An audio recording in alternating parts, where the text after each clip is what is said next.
ప్రత్యేక రాష్ట్రం ఏర్పాటు ఎందుకు అవసరమో ప్రజలను జాగృతం చేసిన ఉద్యమ నేత కేసీఆర్ తెలంగాణ ఏర్పాటు తర్వాత తన పాలనలో సంక్షేమం అభివృద్ధులను జోడెద్దులుగా గుర్తించి ముందుకు సాగుతున్నారు. తెలంగాణ నాడి వాడివేడి తెలిసిన జననేత కేసీఆర్ ముచ్చటగా మూడోసారి ప్రకటించిన మేనిఫెస్టో తెలంగాణ రూపురేఖలను మార్చేలా ఉందని పొలిటికల్ విశ్లేషకులు విమర్శకులు ఘంటాపదంగా చెబుతున్నారు. మానవ వనరుల అభివృద్ధికి ఖర్చు చేసే ప్రతి పైసా తిరిగి సమాజానికి పెట్టుబడిగా రూపాంతరం చెందుతుందని బలంగా నమ్ముతున్నారు. విద్య, వైద్యం, ఆరోగ్యం, వ్యవసాయం, కూడు గూడు వంటి కనీస అవసరాలకు బీఆర్ఎస్ మేనిఫెస్టో ఆసరా ఇస్తుందని ఆయా వర్గాల్లో వినిపిస్తుంది. రాష్ట్ర ఆర్థిక పరిపుష్టికి తగ్గట్లుగా బీఆర్ఎస్ మేనిఫెస్టో ఉందనే టాక్ వినిపిస్తుంది.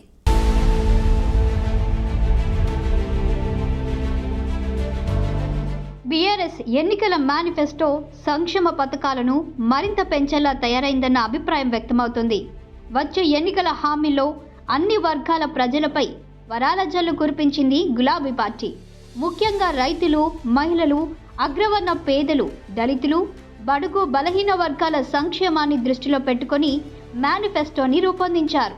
రైతు బీమా తరహాలోనే రాష్ట్రంలో తెల్ల రేషన్ కార్డున్న 93 లక్షల పేద కుటుంబాలకు కేసీఆర్ బీమా, ప్రతి ఇంటింటికి ధీమా అనే పథకాన్ని ప్రారంభించింది.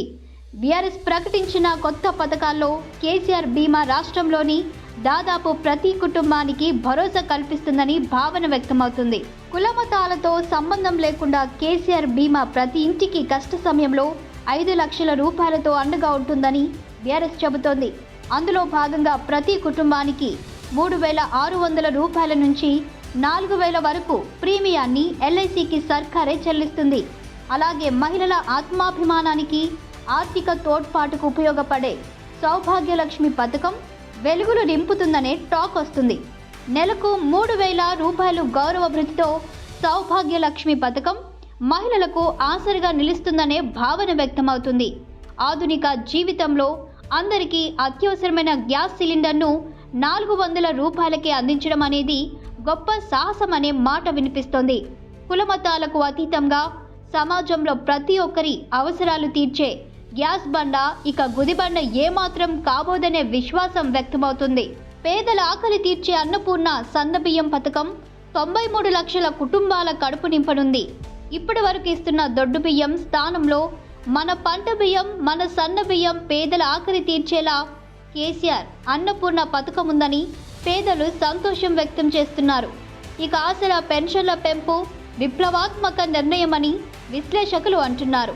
200 రూపాయల పెన్షన్ను తొలుత 1000, ఆ తర్వాత 2000కు చేర్చిన కేసీఆర్ పేదలకు ఆసరిగా నిలిచారు.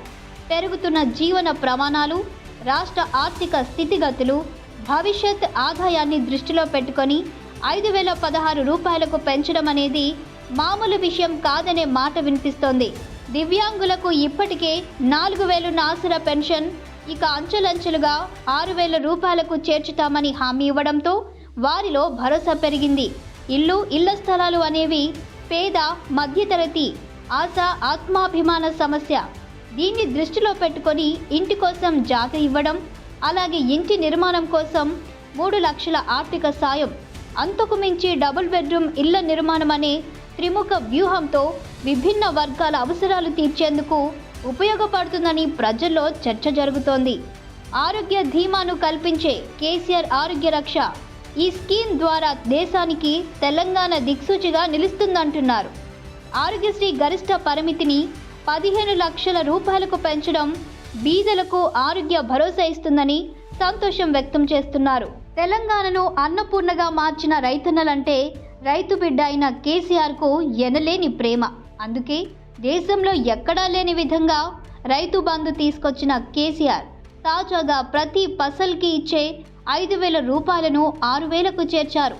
5 ఏళ్లలో దఫాలుగా 8,000కు చేర్చి ప్రతి ఏటా 16,000 రూపాయలకు చేర్చుతామని ప్రకటించి రైతుల మొహముల్లో ఆనందం నింపారనే మాట వినిపిస్తుంది. అసెండు భూముల పట్టాలపై ఉన్న ఆంక్షల సడలింపు నిర్ణయం కూడా ఆయా వర్గాల్లో కొండంత విశ్వాసాన్ని నింపిందనే టాక్ వస్తుంది. ఉద్యోగుల పెన్షన్ స్కీమ్లో ఇప్పుడున్న సిపిఎస్ స్థానంలో ఒకప్పటి ఓపీఎస్ తీసుకువచ్చేందుకు కమిటీ ఏర్పాటు చేస్తామని హామీ ఇచ్చారు. అలాగే మహిళా మనుల స్వయం సంఘాలకు సొంత భవన నిర్మాణాలు నిర్మిస్తామన్నారు. అగ్రవర్ణ పేదలకు గురుకులాలు నిర్మించడం కూడా విద్యలో వారు మరింత ఉన్నత స్థితికి చేరుకునేందుకు తోడ్పడుతుందని విద్యావేత్తలు అభిప్రాయపడుతున్నారు. కేసీఆర్ బీమా ప్రతి ఇంటికి ధీమా అనే పద్ధతిలో బీమా సదుపాయాన్ని కల్పించాలని చెప్పి ప్రభుత్వం నిర్ణయించింది. ప్రతి రేషన్ కార్డు హోల్డర్కు కన్న బియ్యం వేయాలని చెప్పి నిర్ణయం చేసినాం. ఆసరా పెన్షన్స్ 3,000 రూపాయలు ఇమీడియట్ గా చేస్తాం. అది 5,000 రూపాయలకు చేరుకుంటుంది. ఎంతమంది అయితే దివ్యాంగులు ఉన్నారో వాళ్లకు 6,000 రూపాయలకు తీసుకెళ్తాం. రైతు బంధు పథకం ఈరోజు 10,000 రూపాయలు ఉంది, దాన్ని 16,000 రూపాయలకు తీసుకొని పోతా ఉన్నాం. పేద మహిళలకు నెలకు 3,000 రూపాయల గౌరవ భృతి కూడా ఇవ్వాలని చెప్పి నిర్ణయించుకున్నాం. 400 రూపాయలకి గ్యాస్ సిలిండర్ సప్లై చేయాలని చెప్పి నిర్ణయించడం జరిగింది. ఆరోగ్యశ్రీ యొక్క గరిష్ట ఇన్సూరెన్స్ పద్ధతిని 15 లక్షల రూపాయలకు పెంచాలని చెప్పి నిర్ణయించుకున్నాం. అగ్రవర్ణ పేదలకు కూడా 119 గురుకులాలు ప్రత్యేకంగా పెట్టాలని చెప్పి నిర్ణయం తీసుకున్నాం. హైదరాబాద్ సిటీ కోసం మరొక 1,00,000 డబుల్ బెడ్రూమ్లు కట్టాలని చెప్పి నిర్ణయం చేశాం. ఇండ్లున్న వాళ్లకు గృహలక్ష్మి స్కీమును కొనసాగిస్తూనే ఇళ్ల స్థలాలు లేని వాళ్ళందరికీ కూడా ఇళ్ల జాగాలు కూడా ప్రభుత్వమే సమకూర్చాలని చెప్పి కూడా నిర్ణయించుకున్నాం.